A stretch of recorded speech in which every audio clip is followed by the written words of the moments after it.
চিনির জন্য মোবাইল কিনতে তুই কাউকে কিছু না বলে চলে গেছিলি? হ্যাঁ, কারণ বলে কিনতে গেলে অনেক প্রশ্ন উঠতো, অনেক কথা সৃষ্টি হতো, তাই না বলে কিনে আনলাম। এই যে এই মেয়েটা, এই চিনি নির্ঘাত এমন কিছু করেছে যে দ্রোণ বিরক্ত হয়ে বাড়ির বাইরে গিয়ে শুয়েছিল। কি ঝামেলা করেছো তুমি দ্রোণের সঙ্গে? না কি বিরক্ত করেছো ওকে? এটা কি বলছেন আপনি অপালা ম্যাডাম? স্বামী স্ত্রীর মধ্যে রাতে কি হয়েছে সেটা আপনি সবার সামনে বলতে বলছেন? না মানে সেটা শুনলে আপনার ভালো লাগবে তো? হোয়াট? শাট আপ চিনি! কি হয়েছে চিনি?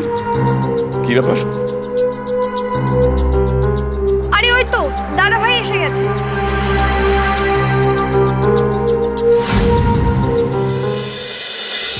বাবা, আমরা সবাই মিলে যার জন্য গিফট কেনার প্ল্যান করছি সে তো নিজেই দেখছি একটা গিফট কিনে ফিরেছে। এত সকালবেলা তুই কি কিনতে গেছিলি রে দ্রোণ? আচ্ছা, এটা কারোর রিটার্ন গিফট তাই না? এই দেখি। এটা কোনো রিটার্ন গিফট নয়,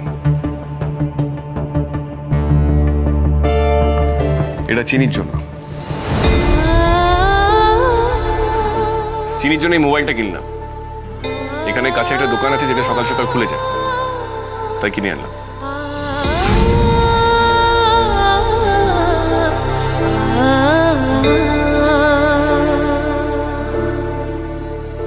কি চিনির জন্য মোবাইল কিনতে তুই কাউকে কিছু না বলে চলে গেছিলি?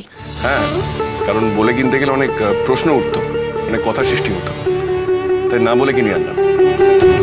বাহ, এটা তুই দারুণ করেছিস, কিন্তু এই জন্যই তো তোকে। আমার মাথায় বাবা এত ভাবনা আসে না। একটা বাড়ির রাঁধুনির জন্য এত দামি জিনিসের কি প্রয়োজন ছিল? পিসিমণি, এটা আমি আমার স্ত্রীকে দিচ্ছি।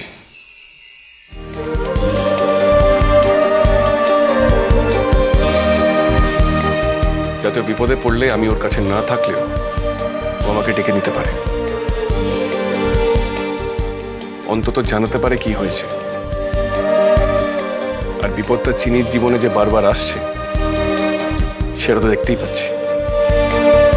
চিনির হাত ধরে যখন আমি 7 পাক ঘুরেছি তখন ওকে রক্ষা করার একটা প্রতিজ্ঞাও করেছি।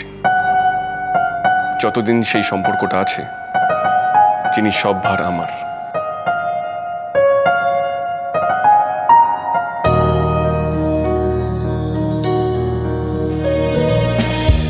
তার মানে দাদু ভাইয়ের মনে আমার প্রতি সন্দেহটা ভালো রকমই দানা বেঁধেছে, তাই আমাকে না জানিয়েই বেরিয়ে গেছিল চিনির ফোন কিনতে।